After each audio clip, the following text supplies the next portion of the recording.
He looked like a man who hadn't exchanged words with another soul in months, sitting alone in the farthest corner of the saloon, his calloused hands wrapped tightly around a half-empty glass of whiskey, silent and weathered. He blended into the shadows, just another drifter with a haunted past.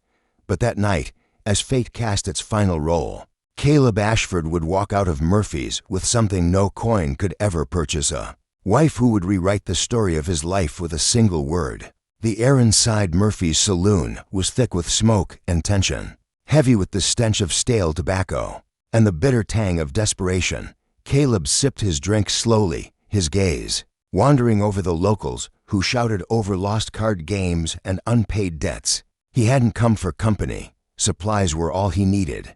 His cabin high in the mountains kept him safe from the world and its messes. No one to question his silence. No one to ask why he'd chosen a life of solitude. But tonight, had a charge in the air he couldn't ignore. Maybe it was the way the gaslight shimmered off the cracked mirror behind the bar. Or maybe it was something more primal, like the low hum before a storm breaks loose. Across the saloon, a poker game teetered on the edge of violence. Voices clashed above the regular din, dragging Caleb's eyes to the table. "You can't wager what ain't yours," snarled a voice full of venom. She agreed to it. Came the reply, sharp, defensive. "It's fair." Caleb leaned forward, eyes narrowing. A weary man with twitchy fingers clutched a pair of worn dice, sweat glistening at his temple. Opposite him sat a broad-shouldered figure, face obscured by shadows. But it wasn't the men who held Caleb's attention, it was what sat between them. Or rather, who. She was motionless, half swallowed by shadow, a woman in a veil so tattered it looked like it had weathered years of storms. She didn't flinch, didn't speak, didn't even look up. Just sat there like someone long since forgotten, surrendered to the hands of strangers. Her silence screamed louder than any protest. Caleb's knuckles whitened around his glass. He'd seen plenty of cruelty in his 35 years, enough to retreat to the cold embrace of the mountains, where at least nature's brutality was honest. But there was something about the woman's stillness, her quiet acceptance, that cut deeper than any blade. The dice rattled and rolled again. Nervous chuckles followed, broken by a curse that turned heads. The thin man looked like he'd seen a ghost. "She's mine now," the other declared, reaching across the table with a smirk that made Caleb's stomach churn. Then, without thinking, Caleb rose from his seat. His boots thudded against the worn floorboards as he crossed the room. With a steady hand, he slammed his palm down on the table, making the dice leap. "I'll roll next," he said, his voice low but sharp enough to slice through the smoky air. The broad man looked him over with a slow, cold grin. "You got something to stake?" he asked, the words a challenge. Caleb didn't answer. He simply reached into his coat and tossed a leather pouch onto the table. It hit with a weighty thud, the clink of gold drawing a hush over the room. 3 years of back-breaking timber work sat there between them, shining brighter than any promise. But what followed wasn't a simple game. It was the moment that would shape everything to come. Because sometimes, when a man thinks he's stepping in to rescue someone else, he's unknowingly reaching for a salvation of his own. And the greatest gamble isn't always made with money. Sometimes it's a bet of the heart. The dice felt like frozen stones in Caleb's rough hands, worn smooth like pebbles plucked from an icy stream.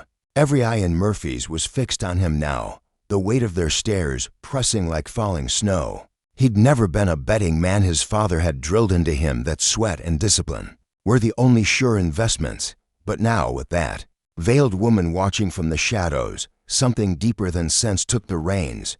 "High roll wins," the broad man said. "Your gold against what's mine."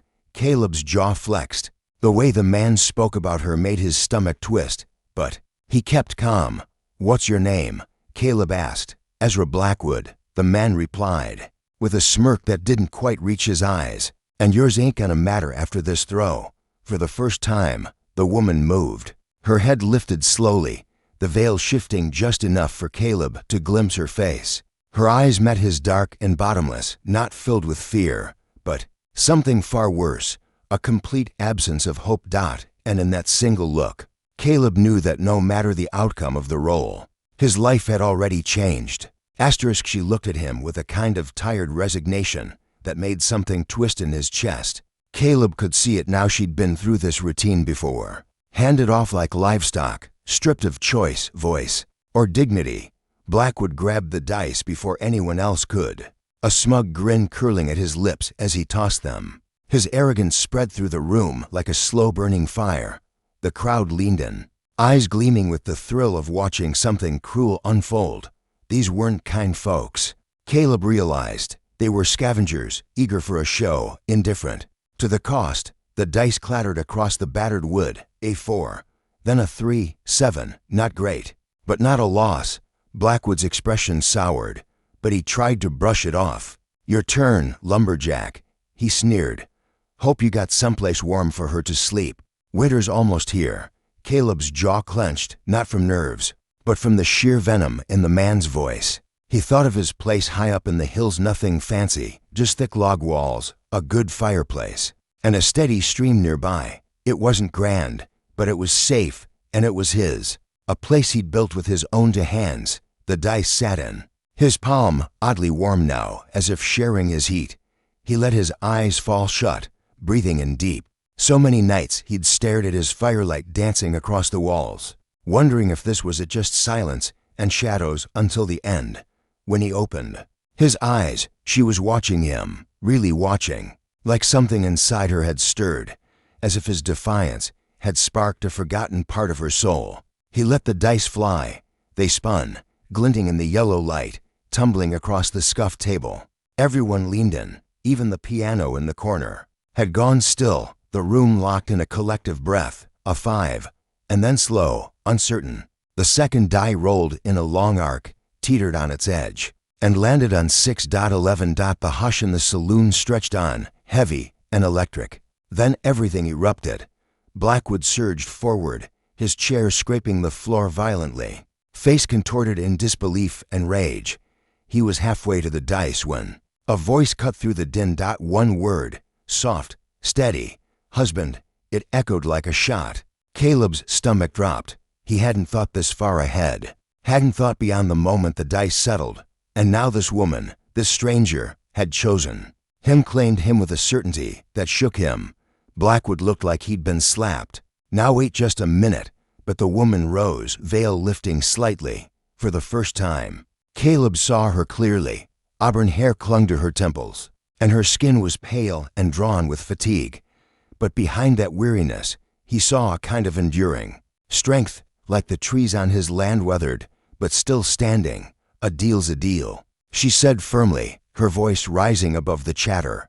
The dice were clean. The game was fair. The crowd was shifting now, murmurs rising with curiosity and surprise. Murphy, the saloon owner, stepped in beside Caleb, drying his hands on his apron. You heard her, Murphy said. That's game. You lost, Blackwood. But Caleb didn't miss the flicker in Blackwood's eyes, something dark and dangerous. The way his hand hovered near his coat made it clear this wasn't over. No one asked you.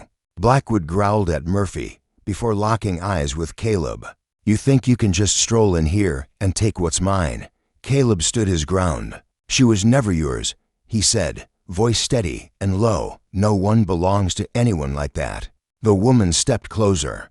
Caleb caught a faint scent beneath the layers of travel and dust, lavender soap. It was subtle, but it spoke volumes. She hadn't given up, not entirely. Mercy Whitlow, she said, barely above a whisper. Asterisk. She offered her name like a fragile token, a quiet offering wrapped in caution. And you are Caleb Ashford, she said with a subtle nod, like something unspoken had just been agreed upon. But Blackwood wasn't ready to let go. He paced slowly around the table, like a beast scenting blood. You've got no idea what you're getting into, he warned. That woman's got baggage, debts, enemies, and secrets that could torch your little mountain cabin and everything in it. Caleb felt the shift beside him, the way Mercy's body went rigid, and he knew Blackwood wasn't bluffing. Whatever led her to be wagered like property in a saloon dice game wasn't just misfortune. It was something heavier, layered in pain and history. And now, like it or not, Caleb was caught in the middle of it. Debts can be cleared, he replied evenly. Enemies can be dealt with, and secrets, He turned toward Mercy and held her gaze. Where fire and sorrow danced in equal measure. Well, we all carry some of those. Blackwood let out a harsh laugh. You think this is some damn love story. She's going to ruin you. Mark my words, she'll be your downfall. His words weren't idle. The threat behind them was unmistakable, and Caleb felt his jaw tighten, muscles coiling in case things turned ugly. But before he could react, Mercy stepped forward, her hand resting gently yet firmly on Caleb's arm. The meaning behind her touch was clear. Let me handle this, Ezra Blackwood, she said, her voice cutting through the tension like steel. You lost, fair and square. But if you're itching to keep playing dirty, remember I know things about you that certain folks in certain places would pay good money to hear. Whatever she meant, it rattled Blackwood. His expression shifted, first pale, then flushed with rage, before settling into something icy and calculating. This ain't over, he growled as he grabbed his coat. Not even close. He shoved through the crowd, leaving a thick silence in his wake. Caleb watched him go, the weight of what he'd just won sinking in. This wasn't the end of anything. It was the beginning of something he couldn't yet name, but it would be hard, and it would be dangerous. Still, when Mercy turned to him, her veil hanging in tatters, and whispered, "Thank you," he knew deep down he'd make the same choice. Again, no regrets. No matter what came next, the trail that wound away from the town rose like a test and a promise, cutting through towering pines that muffled every sound but the crunch of their steps. Caleb led his horse while Mercy sat silently in the saddle, her torn veil now replaced by a plain shawl he'd bought at the general store. The quiet between them wasn't awkward. It was cautious-like to people still learning not to flinch. 3 hours into the journey, Mercy finally spoke. You didn't have to do what you did back there. He kept walking, placing each step with calm precision. Maybe not, but I couldn't just sit and watch. Most men would have. I'm not most men. Silence returned, and when she broke it again, her voice was low and burdened. Blackwood wasn't lying about the debts or the danger. Caleb stopped, turning toward her. Shafts of afternoon light filtered through the trees, casting a glow on her face. She looked younger in the daylight, maybe 30, but her eyes held a weariness far older. There was a deep-rooted strength in her, too, the kind born from surviving what should have destroyed her. Tell me, he said. She slid off the horse with care, as if every move required calculation. My husband, my real husband, died 6 months ago. Lung fever. She crouched and picked up a pine cone, turning it over like it might answer something. Before he passed, he borrowed from dangerous people, trying to pay for medicine that never worked. When he died, the debt became mine. How much? Caleb asked. 500. Plus interest. Last I checked, it was 543. Her tone was hollow, like she'd said it too many times to care anymore. Samuel's family turned their backs when he married me, said I wasn't good enough. And friends? They vanished the moment the debt collectors started knocking. She stood, brushing dirt from her skirt. I've been on the run for 3 months, working odd jobs, sleeping in barns, hiding when I had to. Blackwood caught up with me a couple towns back, said he'd settle my debt if she couldn't finish the sentence. She didn't need to. Caleb's fists clenched at his sides. The thought of what she'd almost had to trade just to survive made his blood boil. But she was here now, and that was what mattered. $543. He repeated softly. That was nearly everything he had. Years of saving, of working his hands raw and living lean. But when he looked at her, really looked, he knew there wasn't a decision to make. I'll cover it, he said. Her eyes widened. You can't be serious. I am, but you don't even know me. Not yet, he said gently. But I know enough. She looked away, as if searching the trees for something to anchor her thoughts. This marriage, I meant it, Caleb said. Maybe it started at a card table, but I don't gamble on people. I saw something in you, Mercy, something worth standing up for. The breeze rustled through the trees like a sigh. Mercy nodded slowly, not with certainty, but with cautious hope, and together they turned back to the trail toward whatever storms or solace the mountain might bring. Asterisk, asterisk. It's not real, call it what you like, but it wasn't love. It was just something that happened because you couldn't bear to see someone in pain. Caleb moved in closer, close enough to catch the golden flecks in her eyes. Maybe that's how it began, he said softly. But when you called me your husband back there, you meant it.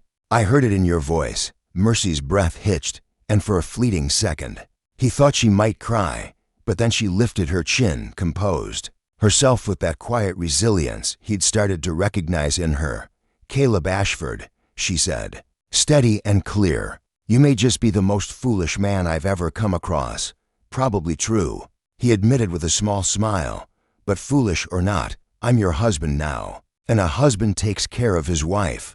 They stood in the stillness of the mountains, to people tied together by circumstance and fragile, unfolding choice. Below, in the valley, trouble was already stirring men with dangerous plans. Convinced they were owed something, Caleb's cabin came into view, rising from the trees like it belonged to the very earth. Thick logs sealed with moss and clay, a stone chimney puffing out a thin trail of smoke. After all she'd been through, cold barns, derelict sheds. Mercy stared at it like it was a vision of safety. It isn't much, Caleb said, dismounting from his horse, but it's warm, and it keeps out the rain. She took in the well-cut logs, the stacked firewood, the small but orderly garden prepped for the coming frost. It all told the story of a man who built things with care and intended them to last. It's perfect, she murmured. Inside, the cabin was modest but tidy. A stone hearth dominated one wall, framed by rough shelves holding a few worn books and simple crockery. In the center stood a table with 2 chairs, and in one corner, a single bed covered with neatly patched quilts. A silence stretched between them, the weight of what they'd stepped into sinking in one cabin, one bed. To people who had made promises without ceremony, without fully knowing what they were promising. I'll sleep on the floor, Caleb said quickly, sensing her discomfort. You need real rest. Her chest tightened at the offer. Gratitude tangled with guilt, and something else, an emotion she couldn't name. When had a man last shown her kindness without expecting anything in return? Caleb, she began, but he was already stoking the fire, his movements calm and practiced. You hungry? I've got some leftover venison stew, and there's fresh bread too. Just the mention made her stomach twist with longing. She'd been living on hardtack and berries for days. That sounds amazing. As Caleb filled 2 bowls, Mercy wandered slowly through the cabin, her fingertips grazing the smooth wood, the tools lined up with care. Everything about the place spoke of intention, of someone who built a life worth guarding. How long have you lived here? She asked. 3 years. Built it myself, one log at a time. He handed her a bowl. Their fingers brushed for a brief moment, and she felt it, something warm, something steady. After my pa passed, I couldn't be around folks anymore. Too many questions, too many looks. Up here, it's just me and the mountain. She settled into a chair and took a bite of the stew. The warmth, the taste, it nearly undid her. It had been weeks since she'd had real food, real comfort. Must get lonely, she said. It did, he answered, meeting her gaze. Until tonight. His words hung in the air unguarded, without pretense. When she looked up, he was watching her, and the look in his eyes wasn't hunger or suspicion. It was something gentler, something that made her chest ache. I need to tell you something, she said, voice low. About Samuel. About why his family cast him out. Caleb sat down across from her, his full attention on her. No judgment, no rush, just quiet readiness to listen. Samuel. He was kind, but his mind wasn't well. Long before the sickness took his body, it was already affecting his thoughts. Sometimes he wouldn't recognize me. Sometimes he saw things that weren't there. He'd shout at shadows, speak to people who weren't real. His family said it was my fault that I'd poisoned his mind because of where I came from. She drew in a shaky breath. Her eyes found his, and this time she didn't look away. Before Samuel, I worked in a saloon. That's how I survived. His family always knew. They never let him forget it. And when he started slipping, they blamed me for everything. Caleb didn't flinch, didn't look at her with pity or suspicion. He just sat there, steady and still, and waited for her to finish. ***. She fell silent for a long stretch, heart braced for the worst. But his face didn't twist in revulsion or betrayal. No trace of anger flickered there, only the same calm, unwavering steadiness that had made her trust him enough to call him husband. What matters, he said after a beat, his voice low but firm, is who you are now, who you choose to be. Those simple words, spoken with such grace, nearly shattered her resolve. She had prepared herself for disgust, fury, or cold rejection. Instead, he gave her grace. Taking a shaky breath, she pushed forward, needing to confess it all. The people. After me, it's not just about the money, she said. The man who leads them, Marcus Deloqui, has other motives. When he found out there was a young widow alone with no family, he saw a different kind of opportunity. Caleb's jaw flexed. He doesn't want payment, she whispered. He wants me. He wants to force me into one of his places, make me earn the debt in other ways. The money's just a front. Then he's wasting his time, Caleb said, his voice turning cold and sharp. Because you're not a thing to be bought. Not now, not ever. Outside, the wind rose, rattling the cabin's shutters and whistling through the pines, a sharp reminder that winter crept closer with every passing hour. But within those log walls, warmth flickered between them, not just from the fire, but from something deeper, something tentative yet powerful, something dangerously close to love. Neither could guess that Marcus Deloqui was already on the move, leading 6 armed men up the snowy ridge, their trail cutting straight to the secluded haven she thought no one could find. The next morning arrived, steel gray and bitter, frost feathering the window panes like lace. Mercy stirred from sleep beneath a stack of quilts, surprised at how deeply she had rested. Across the room, Caleb moved with quiet purpose, stoking the fire and pouring coffee. Morning. He greeted, his voice soft. Coffee's on. I traded for eggs from a neighbor down the mountain. Her heart jumped. Neighbor? How close? Don't worry, he said, catching her reaction. It's just Mrs. Chen, old widow, keeps to herself. I chop wood, she gives me eggs and carrots. He studied her expression, picking up on the dread etched across it. No one else knows you're here. We're safe. But even as he said it, unease settled in his chest like a stone. The woods were too still. The birds were quiet, and his horse paced uneasily in its pen, ears twitching toward the trees. He set down his mug and moved to the window, his blood chilled at the sight. 7 riders, moving with intent, spread out in formation, guns visible, eyes scanning the trees. These weren't travelers, they were hunting. Mercy, he said. She came to stand beside him, and her body went rigid as soon as she saw them. He found me, she whispered. Deloqui, Blackwood, Caleb muttered. He must have told them about the game, about you. I didn't think, God, I didn't think they'd come this far. She clutched her arms around herself. I'm sorry, Caleb. I didn't mean to bring this down on you. His thoughts were already racing. The cabin had solid angles, good lines of sight, some defensibility, but it was just the 2 of them against 7 seasoned enforcers. Is there another way out? She asked. Not on horseback. There's a narrow path behind the ridge, barely fit for a deer, and one wrong step, you're over the edge. What if I just give him what he wants? The money. This was never about money. Caleb cut in, turning to face her. His eyes, usually so calm, now burned with fury. You don't bring 6 guns and ride for days through the mountains just to collect $500. He came to take you because he thinks he owns you. Her knees nearly buckled. There's more, she said. Something I didn't tell you.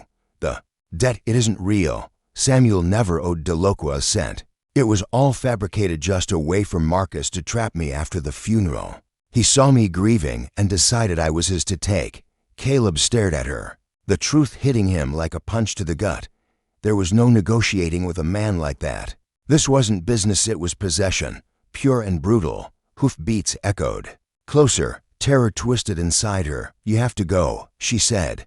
Take the back trail. Tell them I forced you to help me, that you didn't know who I was. Not a chance in hell, Caleb snapped, loading a round into his rifle dot from the tree line. The riders came into view, 7 shapes against the snowy evergreens. They stopped just short of the clearing, 50 yards, far enough to avoid easy fire, close enough to talk. Their leader, a silver-haired man in tailored clothes defined for the wilderness, dismounted with deliberate ease. Mrs. Whitlow, he called, voice slicing through the cold air. Let's be reasonable. We have matters to resolve.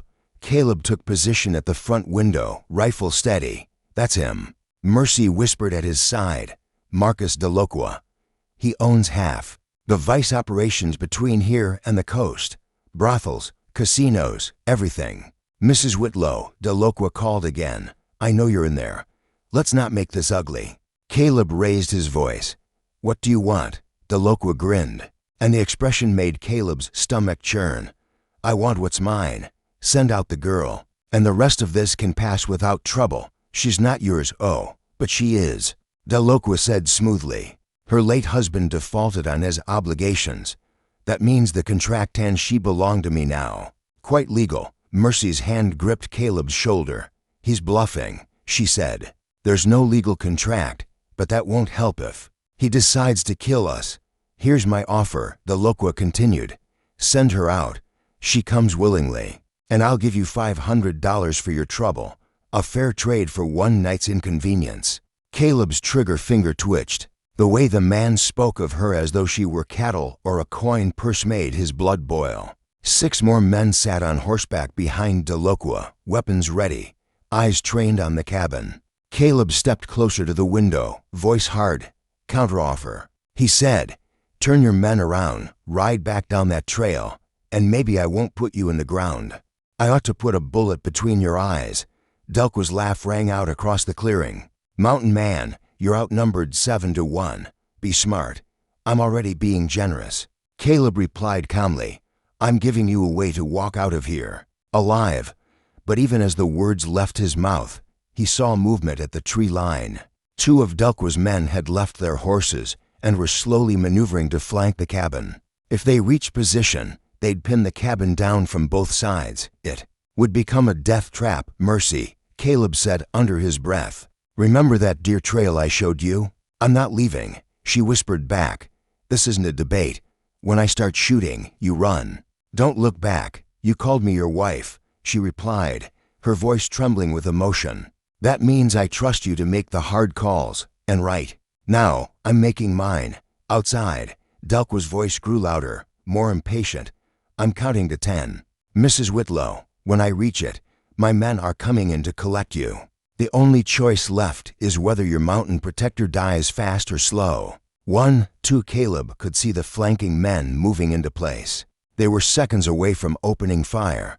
3, 4. He felt Mercy shift behind him. Thought she was heading for the back door, but instead, she stepped up beside him, facing the clearing through the window. 5, 6. What are you doing? Caleb hissed. What I should have done a long time ago, she answered, raising her voice toward the clearing. Marcus Delqua, she shouted. I know what you did to Judge Harrison's daughter. The counting halted. Even from a distance, Caleb saw Delqua tense. You had her murdered when she tried to reveal your operations, Mercy called out, her voice sharp and unshakable. You made it look like a riding accident.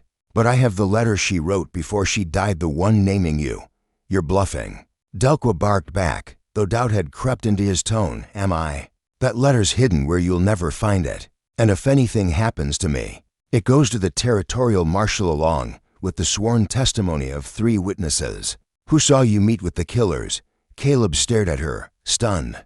All the fear had drained from her voice. In its place was steel unbreakable resolve. This was the woman who had survived on the run, stared down danger with only her wits. Delqua stood frozen, evaluating his options. His men, now visibly uneasy, glanced at one another, hands inching toward weapons, but no longer eager. You think, 1 piece of paper is going to stop me? Delqua sneered. No, Mercy replied coolly. I think Judge Harrison's allies will. So will Governor Whitman. That letter, it's just the beginning. I've been gathering evidence for months. It was a masterstroke of a bluff. Caleb saw it working. Delqua's men hesitating, realizing this wasn't just about a bounty or debt anymore. This was dangerous ground. But Marcus Delqua hadn't clawed his way to power by surrendering to threats. His hand shot toward his gun. That was all Caleb needed. His rifle cracked like a lightning strike.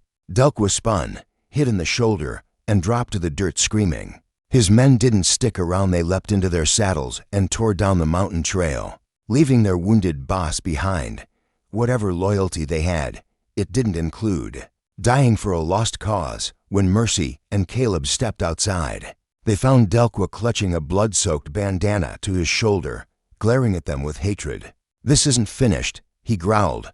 "It is for you," Mercy said. She reached into her dress and pulled out a folded piece of paper, not the imaginary letter, but something else, a marriage certificate, signed by Justice Murphy last night, legal and binding. "I'm not a widow anymore, Marcus. I'm a married woman, and my husband has the right to defend me." Delqua's face lost all color as the truth sank in. A widow might be vulnerable in frontier law, but a married woman, especially one wed to a man with a steady aim, had protections. "Get off my mountain," Caleb said, voice cold as the wind. "Next time, I won't aim for your shoulder." They watched Delqua stagger to his feet and limp down the trail. Humiliated and defeated. When he vanished from view, Mercy turned to Caleb, tears running down her cheeks. "Is it really over?" she asked, her voice small. He pulled her into his arms, holding her tightly. "It's over. We're safe now." "I don't have any real evidence," she admitted quietly. "I made it all up." "I know," Caleb said with a smile. But he didn't. He kissed the top of her head. "Besides, we've got something stronger than evidence." "What's that?"